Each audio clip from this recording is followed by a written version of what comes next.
A paz de Deus, família! Tudo bem com vocês? Como é que vocês estão? E começando mais um Devocional em Casal. Hoje nós temos Bíblia! Nós temos uma Bíblia decente dessa vez. Né? Agora, vamos sortear? Mexe, mexe, mexe, mexe, Senhor. mexe. Guia essa mão. E tcharam! Pode abrir.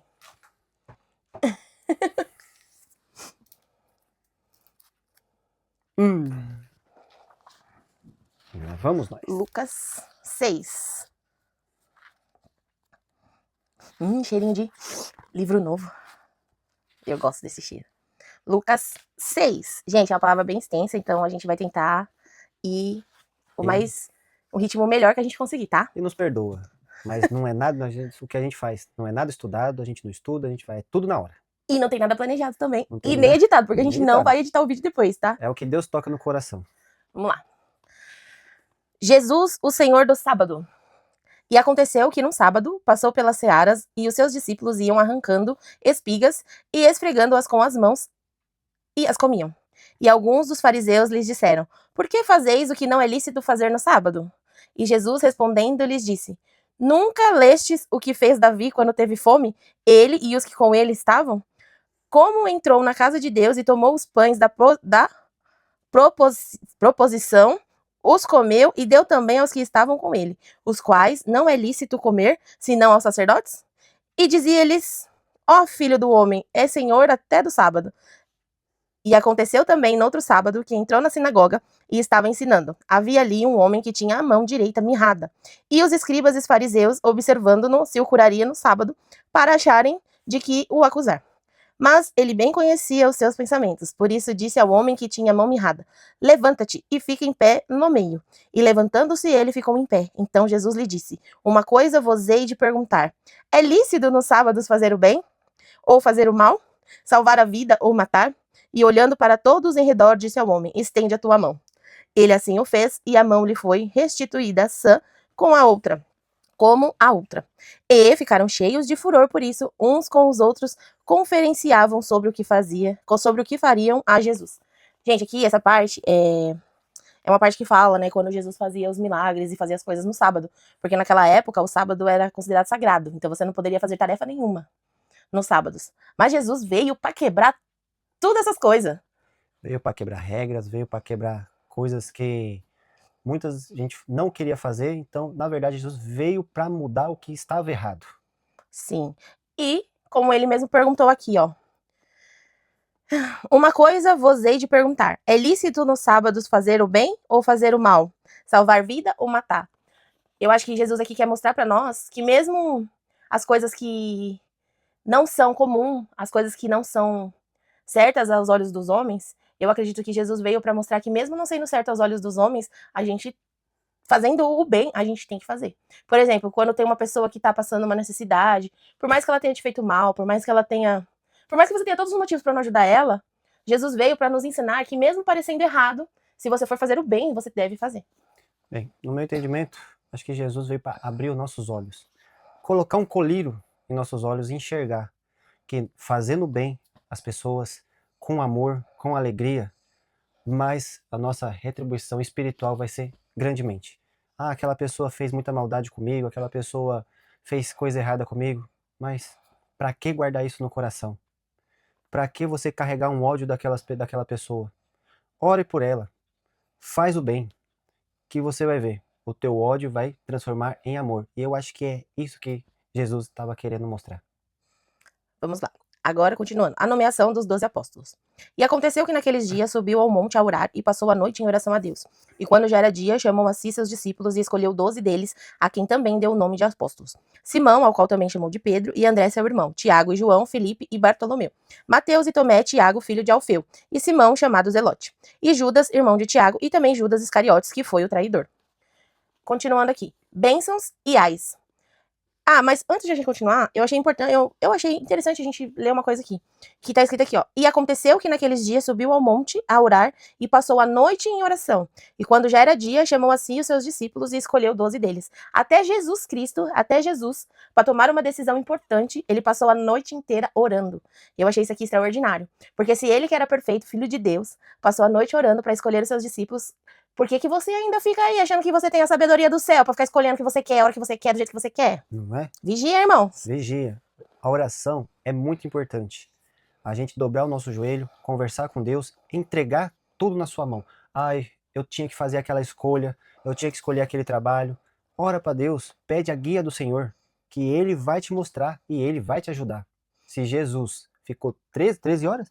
A noite toda, A noite toda orando. A gente dobra o nosso joelho, ora o quê? 5 minutos? Já acha, meu Deus, orei demais. Olha só, não, só foi um pouquinho só. Vocês já dormiram orando? Eu já. Mas mesmo, olha só, pensa só, mesmo ali 10 minutos, se você entregar com fé, acreditando, mesmo assim, Ele é misericordioso e te ajuda. Continuando agora, gente. Desculpa a interrupção. Bênçãos e AIS. Não sei o que é AIS. Deixa nos comentários. Vocês que estão aí ouvindo a gente, vocês sabem o que é, deixa aí nos comentários. Deixa nos o que é comentários. AIS? Vamos lá. E descendo com eles, parou no lugar plano com um grande número de seus discípulos e também uma grande multidão de povo de toda a Judéia, de Jerusalém e da costa marítima de Tiro e Sidom, os quais tinham vindo para o ouvir serem curados das suas enfermidades. Como também os atormentados dos espíritos imundos, e quais eram curados. E toda a multidão procurava tocar-lhe, porque saía dele virtude e curava a todos. Gente, Jesus aqui estava num lugar cheio de gente em volta dele, fazendo vários milagres, tá? E aí, vamos continuar. E levantando ele os olhos para os seus discípulos, dizia: Bem-aventurado vós os pobres, porque vosso é o reino de Deus. Bem-aventurado vós, que agora tendes fome, porque sereis fartos. Bem-aventurado vós, que agora chorais, porque haveis de rir. Bem-aventurados sereis quando o homem vos odiarem, quando vos separarem, vos injuriarem e rejeitarem o vosso nome, como mal, por causa do Filho do Homem.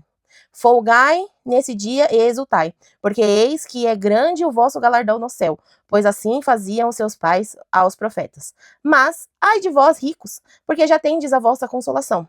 Ai de vós, os que estáis farto, porque tereis fome. Ai de vós, o que agora rides, porque vós lamentareis e chorareis. Ai de vós, quando todos os homens de vós disserem bem, porque assim faziam seus pais aos falsos profetas. Aqui Jesus está falando que a nossa vida é uma roda, né? Uma hora a gente tá embaixo, uma hora a gente tá em cima, e aqui ele tá falando, né? Que bem-aventurado é os pobres, porque eles serão ricos, os que choram, porque eles serão consolados, os que estão tristes, porque eles ficarão felizes. Eu penso assim, que a nossa vida, ela é um vai e vem de emoções. Uma hora a gente tá triste, uma hora a gente tá feliz.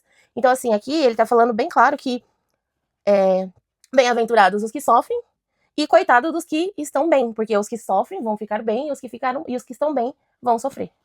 Exatamente. Bem-aventurado também aqueles que estão lá embaixo, porque acho que eles buscam mais o Senhor. Porque quando você está em cima, tua vida está estável, tudo está estável, eu acho que você não busca tanto o Senhor enquanto você está ali. Ah, nossa, eu tenho muita conta para pagar, nossa, como é que eu vou fazer nessa situação, como eu vou fazer isso? A busca do Senhor, tanto tem que estar embaixo, quando você está ali embaixo, mas quando a sua roda gigante chega no topo, tá tudo estável, cadê o agradecimento? Cadê? Então, aqui você buscou tanto o Senhor, que ela subiu, mas esqueceu de agradecer a Deus nesse momento que girou.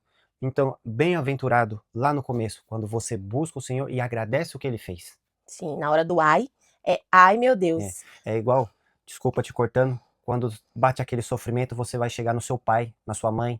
Pai, aconteceu isso, mãe, socorro, mãe, não sei o quê. E depois que tá tudo bem, cadê? Não tem. É como as crianças, né? Quando elas caem, quando elas ficam tristes, quando acontece alguma coisa, elas vão correndo pro pai e pra mãe pra ser consoladas, e depois, logo em seguida, elas já voltam a brincar de novo. É igual fala, o rico não é bem-aventurado. É também, o rico também é bem-aventurado. Mas eles não, se eu dizer que eles não buscam tanto o Senhor, acho que eu vou estar mentindo, mas eles buscam de uma forma diferente. Mas bem... Não generalizando. Não são generalizando, todos. Mas eu acho que vai muito do seu coração. Quando o seu coração tá no dinheiro, isso que quer dizer os ricos que estão aqui. Quando eles deixam a riqueza entrar dentro do coração dele. Porque não é porque a pessoa é rica que a pessoa não vai ter fé. Porque que eu saiba, Davi era rico, Salomão era rico. Mas todos os riscos, todas as pessoas ricas também têm o seu sofrimento. Pode não ser material, Sim, mas o lado espiritual. sim. O pobre já começa a trabalhar o lado espiritual. Vamos continuar. Amor pelos inimigos. Mas a vós que isto ouvis, digo, amai a vossos inimigos, fazei bem aos que vos aborrecem. Bendizei o que vos maldizem, e orai pelos que vos caluniam. Ao que te ferir numa face, oferece-lhe também a outra. Ao que te houver tirado a capa, nem a túnica recuses. E dá a qualquer que te pedir, ao que tomar o que é teu. Não lhe tornes a pedir. É como vós quereis que o homem vos façam, da mesma maneira lhes fazei vós também. E se amardes ao que vos ama, que recompensa tereis? Também os pecadores amam aos que amam. E se fizerdes bem ao que vos faz bem, que recompensa tereis? Também os pecadores fazem o mesmo. Pode falar. Bem, acho que esse pedaço não precisa nem falar. Só de ler já dá o entendimento. Mas você queria falar. Eu senti aqui no meu coração que você queria falar. Olha, como é difícil, né? A pessoa vir, te dar um tapa na cara e você virar as costas. Lembrando que o tapa na cara aqui não é físico, tá? É. Não é a pessoa ir lá e te bater Dar um de... tapa na cara. Dar um tapa de verdade, tá? Mas É em aquela modo pessoa figurado. que tá lá no serviço, passou a perna em você, digamos assim, ou faz um jeitinho pra... e você dobrar o seu joelho e orar pelaquela pessoa. Não pra aquela pessoa morrer, tá, gente? Não. Não pra aquela pessoa morrer, tá? Ou aquela pessoa que veio um pouco rude com você, falar ou te ensinar, e você ficou ali explodindo de raiva, explodindo de ódio, e chegar em casa, falar, Senhor, meu Deus, mas orar e pedir pro Senhor, Senhor, me ajuda a entender o porquê daquela pessoa tá fazendo isso. Porque às vezes aquela pessoa tá passando por uma situação tão difícil, ou o jeito que ela foi tratada também foi difícil, e ela criou essa coisa. Então, Senhor, ajuda a ela mudar, a transformar essa pessoa mais por o bem. Às vezes a pessoa só tá num dia ruim, gente. Acontece. Acontece. Às vezes a gente leva pro coração as coisas e às vezes a pessoa só tá num dia ruim. Às vezes ela foi infeliz no jeito que ela falou, às vezes ela tá meio estressada, É. às vezes ela não tá se sentindo bem, tá acontecendo alguma coisa na casa dela. A gente nunca sabe como o outro vai estar. É. Então a gente sempre tem que procurar entender, né, o outro lado também. Não só acusar a pessoa, porque me tratou mal, porque foi... Ninguém sai dando coisa de graça. Às vezes a pessoa não tem culpa, né? Às vezes é só ela não tá no dia bom. Mas aqui Jesus é bem claro e ele fala que você tem que amar os seus inimigos. Por quê? Porque é muito fácil você amar os seus amigos, a sua família. É muito fácil você amar aquele que você gosta. Então isso pra nós não seria nem um desafio. Então o que Jesus mostra aqui é que você tem que amar aqueles que te fazem o mal, aqueles que te caluniam, aqueles que te fazem mal. Por quê? Porque aí sim você está demonstrando a sua fé. Porque Deus nos deixou o amor, nós temos que amar. Ele não falou pra você amar só quem te faz bem. Falou pra você amar o seu próximo como a ti mesmo. Então você tem que amar e fazer pelas pessoas aquilo que você gostaria de receber delas. É tipo aquela coisa, você amar seus amigos, aquelas pessoas que você tá no conforto. Agora, amar seus inimigos é você sair do seu conforto. É verdade. Entendeu? Gente, eu vou falar pra vocês uma coisa agora. E é difícil, hein? Vou falar pra vocês Não uma é coisa fácil. agora. Deus já mandou essa palavra pra mim, viu? E Eu tinha que amar o meu inimigo pra eu poder sair da minha aprovação. Ó, vou falar pra vocês, hein? Quem me conhece sabe que pra mim isso aí é uma coisa extremamente difícil. Eu falei pra Deus assim, falei, Senhor, tu me conheces, conheces o meu coração. Como que eu vou amar aquela pessoa? E o Senhor falou pra mim, demonstre amor pelo seu inimigo, senão você não vai sair da sua prova. Quer sair da sua prova? Talvez você tá na prova, você tá passando por alguma coisa, porque Deus tem uma obra pra fazer e você não deixa ele te usar. Por quê? Porque você não tem coragem de amar os seus inimigos. Procura entender antes de julgar. Eu também. Eu nunca orei pro mal, mas eu também já senti raiva de algumas pessoas. Mas pedi pro Senhor, Senhor, limpa esse sentimento do meu coração. Porque quando a gente tem um sentimento ruim no nosso coração, a gente começa a trazer ele pra casa e começa a afetar a nossa família. Então, e o que Jesus passou pelo país com seus apóstolos é pregando o amor. Pregando o amor. Vamos continuar? E se emprestardes àqueles de quem esperar e tomar a receber, que recompensa tereis? Também os pecadores emprestam aos pecadores, para tornarem a receber outro tanto. Amais, pois, a vossos inimigos, fazei bem e emprestai sem nada esperardes. Então será grande o vosso galardão, e sereis filho do Altíssimo, porque ele é benigno até para com os ingratos e maus. Sede, pois, misericordiosos, como também vosso Pai é misericordioso. Aqui não precisa nem explicar, né, gente? É tudo que a gente tá falando aqui. E aqui tem um detalhe bem importante. Tá falando aqui que é pra você emprestar, né? Pra você fazer o bem para as pessoas sem esperar recompensa, tá? Porque às vezes a gente faz as coisas hoje e amanhã a gente já vai lá cobrar. Não é assim que as coisas funcionam. Quando você fizer as coisas, mesmo que a pessoa não te agradeça, mesmo que ela seja ingrata, mesmo até que ela cuspa na sua cara, que o que você tá fazendo por ela não é nada além da sua obrigação. Você deixa, joga pro céu. Eu falo assim, joga pro céu, porque Deus devolve. Teve uma pessoa chegou pra mim e falou, Anderson, se você me ajudar, não espera e que eu vou te ajudar em troca.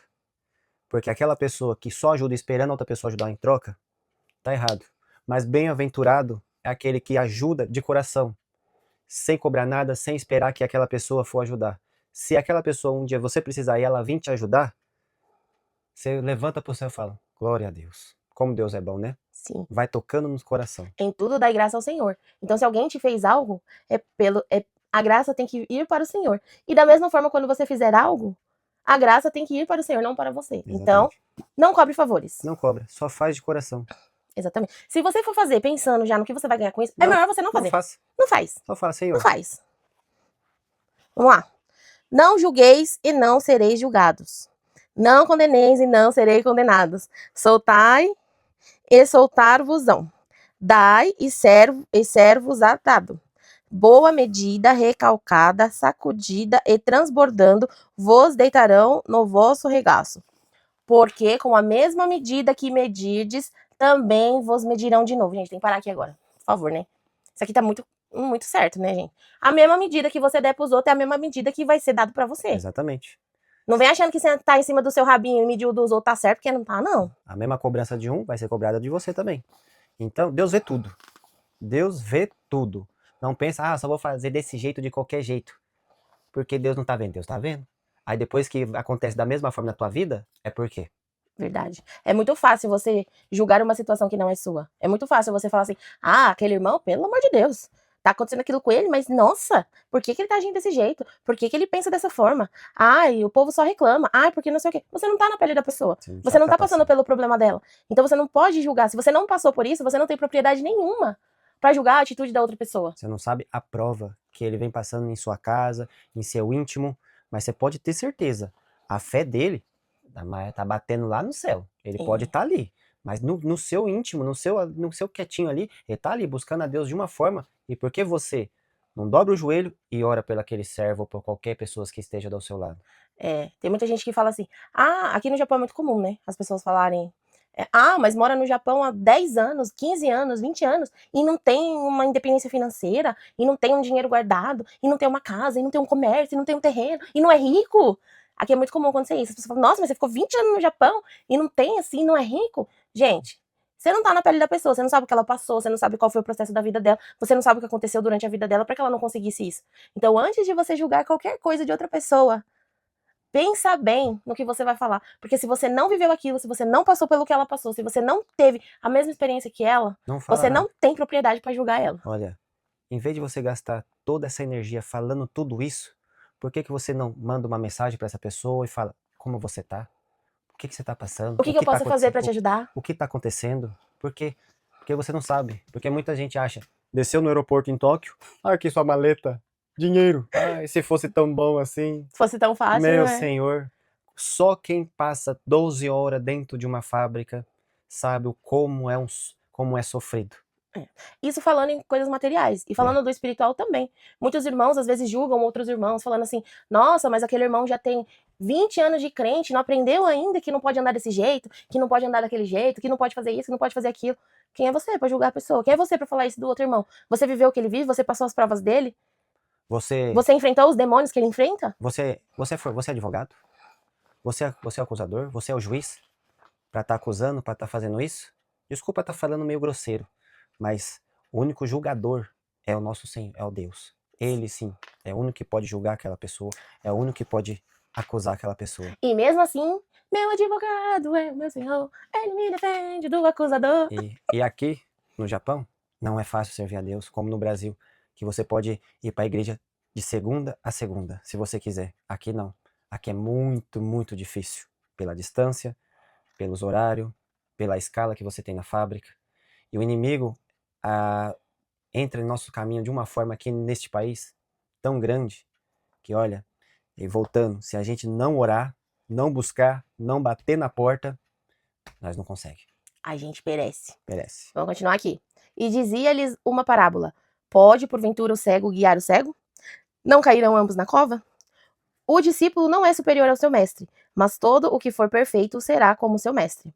E por que atentas tu no cisco que está no olho do teu irmão, e não reparas na trave que está no teu próprio olho? Ou como pode dizer a teu irmão: irmão, deixa-me tirar o cisco que está no teu olho, não atentando tu mesmo na trave que está no teu olho? Hipócrita, tira a primeira trave do teu olho, e então verás bem para tirar o cisco de que está no olho do teu irmão. Isso aqui, gente, é uma coisa muito séria. É continuação, né, do que a gente estava lendo, mas isso aqui é uma coisa muito presente, né, na vida dos irmãos. Às vezes você fala assim, porque aquela irmã é vaidosa, porque ela pinta uma unha, porque ela pinta um cabelo, porque ela usa um brinco. Aí você fala assim, aí tem muitas que julgam, falam assim, nossa, como aquela irmã é vaidosa. Mas a vaidade não tá só no exterior, a vaidade também tá no ego. Aquela irmã que tá falando que a outra é vaidosa porque pinta uma unha, porque usa um batom, porque pinta um cabelo, aquela mesma irmã que tá falando que a irmã é vaidosa por se cuidar por fora, tem muitas que são vaidosas por dentro. Porque a irmã ora bonito e deixa isso entrar no coração e fala, não, porque eu sou excelente pra orar. Eu sou excelente pra isso. Isso também é vaidade, viu, minha irmã? Então, antes de você julgar a vaidade da sua irmã, julga primeiro a sua vaidade, o seu ego, a sua vaidade, porque debaixo do céu, tudo é vaidade. A vaidade no olho de quem vê, e a vaidade. Busca o dom. Humildade, tem que ter humildade. Tomar cuidado com essa questão. Sim. Vigia. Cuida muito mais do que você tá fazendo errado do que outras pessoas estão fazendo. Porque, às vezes, a irmã que você tá julgando, ou o irmão também, que tem uns irmãos aí que julgam o outro irmão porque o irmão põe um terno mais bem apessoado, porque o irmão usa o cabelo mais pro lado. Tem muita gente que julga a vaidade do outro e esquece. Bota um reloginho assim bonito, um sapatinho Exatamente, brilhando. a pessoa esquece que dentro dele também tem vaidade. Todos nós temos vaidade. Sim. Só que nós temos que vigiar e colocar a humildade na frente. Sim, e nós temos que entender que antes de julgar alguém, antes de falar do outro, julga a si mesmo. Julga a si mesmo, porque ninguém é perfeito. O único perfeito ainda não foi perfeito, porque ainda não agradou todo mundo. Então, Irmandade, meus irmãos aqui, família, bora vigiar, né? Vigia. Continuando. A árvore e o seu fruto. Porque não há boa árvore que dê mau fruto, nem má árvore que dê bom fruto. Porque cada árvore se conhece pelo seu próprio fruto. Pois não se colhem figos de espinheiros, nem se vindimam uvas dos abrolhos. O homem bom, do bom tesouro do teu coração, tira o bem. O homem mau, do mau tesouro do seu coração, tira o mal. Porque da abundância do seu coração fala a boca.